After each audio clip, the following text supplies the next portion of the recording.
పన్నెండవ వర్ధంతి మహోత్సవాలు అఖలతలను ఛేదించేటువంటి విజ్ఞాన దీపటువంటి కీర్తనలు జీవాత్మ పరమాడు నారాయణగిరి ఉద్యానవనానికి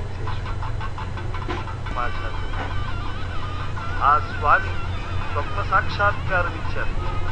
తరువాత 16వ ఏట స్వయంగా సంకీర్తన రచన సాగించినటువంటి వాడు పల్లవి చరణాలతో కూడినటువంటి భావావేశాన్ని మనోమూర్తిగా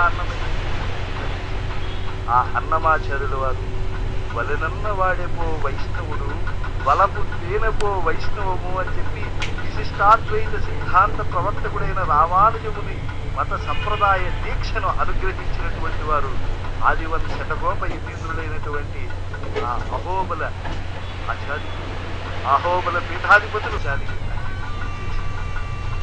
విష్ణు సేవా దురంధరులైనటువంటి విరుతుడైనటువంటి వైభవమూర్తి వెంకటేశ్వరుడు ఆంధ్ర వాగ్గేయకారులు అనేక వైష్ణవ క్షేత్రాలను సందర్శించి ఆయా క్షేత్రమూర్తులపై మాన్యులకు అందించినటువంటి ప్రయత్నం చేసినటువంటి వారు వేదములలో ఉండేటువంటి పురాణములలో ఉండేటువంటి ఇతిహాసములలో ఉండేటువంటి దివ్య వైభవముల అంతటిని ఆ భాగవత శేఖరుని 512వ వర్ధంతి తిథి అయినటువంటి ఫాల్గుణ బహుళ ద్వాదశిని పురస్కరించుకొని వర్ధంతి మహోత్సవాలను తిరుమల తిరుపతి దేవస్థానములు అత్యంత ప్రతిష్టాత్మకంగా నిర్వహిస్తున్నటువంటి ఉద్యానవనం తిరుమలకు విచ్చేసిన మాన్యులు గౌరవ అతిథులు ఆంధ్ర మరియు తెలంగాణ రాష్ట్రాల గవర్నర్ వర్యులైనటువంటి శ్రీ వెంకటేశ్వర స్వామి వారి చరణాన విందానురక్తులైనటువంటి పతులు పూజ్యులు మాన్యులు శ్రీమాన్ శ్రీవన్ శఠగోప శ్రీరంగనాథ యతీంద్ర మహాదేశికన్ స్వామి వారు వేంచేసి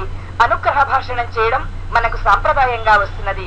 వారు సశిష్య సమేతంగా వేంచేయడం జరిగింది.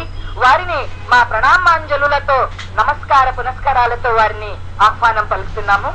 శ్రీమాన్ తాళ్లపాక ఆచార్యుల వారు ఐఏఎస్ తిరుపతి వారికి మా ఆహ్వానాన్ని మన్నించి కోలాటాల బృందాల వారికి కళా బృందం వారందరికీ కూడా భక్త మహాశైలందరికీ హార్దమైనటువంటి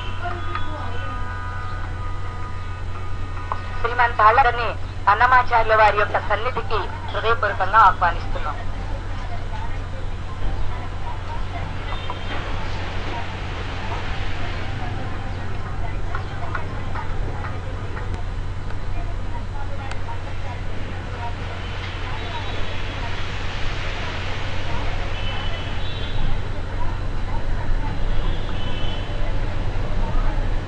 అహోబల నృసింహస్వామి వారు తాళ్లపాక అన్నమాచార్యులకు ప్రియమైనటువంటి అత్యంత పూజనీయమైనటువంటి దైవం. అహోబల లక్ష్మీ నృసింహస్వామి వారి పైన అన్నమాచార్యుల వారు కొన్ని వేల సంకీర్తనలను గానం చేసి తనకు సాక్షాత్కరించినటువంటి నృసింహస్వామి వారిని మోహన నారసింహుని చేసి ప్రత్యక్షం చేసుకొని పరిపూర్ణమైనటువంటి అనుగ్రహాన్ని పొంది తన సంకీర్తనలన్నింటికీ కూడా శాశ్వతత్వాన్ని ప్రసాదింపజేసుకున్నారు. లక్ష్మీ నృసింహస్వామి వారి సాక్షాత్కారం జరిగిన తరువాతనే స్వామివారు అనుగ్రహించారు. మీ కీర్తనలకు యావత్ తారకము కూడా శాశ్వతత్వాన్ని ప్రసాదిస్తున్నామని లక్ష్మీ నృసింహస్వామి వారు వారికి అనుగ్రహం చేయడం జరిగింది. వారి సత్కారం జరిగింది. వెను వెంటనే ద్వాదశి మరియు సప్తగిరి సంకీర్తనలు పరిపూర్ణంగా